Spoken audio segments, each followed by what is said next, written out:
శ్రీ సాయినాథాయ నమః. శ్రీ సాయి సచ్చరిత్రము 6వ అధ్యాయం. గురు కరస్పర్శ ప్రభావం. శ్రీరామనవమి ఉత్సవము, దాని ప్రారంభము, పరిణామము మొదలగునవి. మసీదు మరమ్మతులు. గురు కరస్పర్శ ప్రభావం.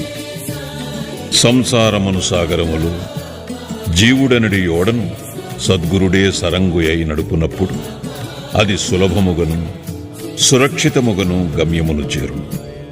సద్గురు అనగానే సాయిబాబా స్ఫురణకు వచ్చుచున్నారు. నా కండ్ల ఎదుట సాయిబాబా నిలిచియున్నట్లు, నా నుదుట ఊదీ పెట్టుచున్నట్లు, నా శిరస్సుపై చేయి వేసి ఆశీర్వదించుచున్నట్లు పొడముచున్నది.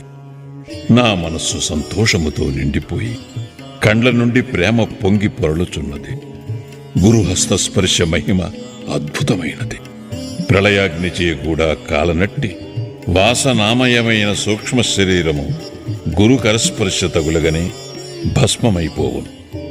అనేక జన్మార్జిత పాప సంచయము పటాపంచలైపోవును. ఆధ్యాత్మిక సంబంధమైన విషయములు వినుటకే విసుగుపడు వారి వాక్కు కూడా నెమ్మది పొందును. శ్రీ సాయి సుందర రూపము కాంచుటతోడనే కంఠము ఆనందాతిరేకముతో గద్గదముగును. కన్నుల నుండి ఆనందాశ్రవులు పొంగి పొరలును. హృదయము భావోద్రేకముతో యుక్కిరి బిక్కిరియగును.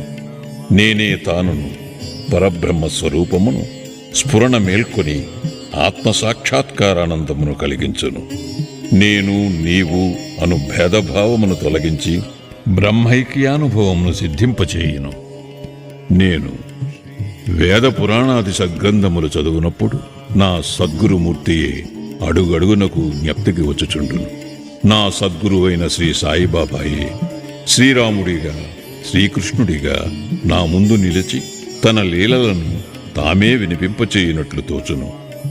నేను భాగవత పారాయణకు పూనుకొనగనే శ్రీ సాయి ఆపాదమస్తకము కృష్ణుని వలెగా అనిపించును.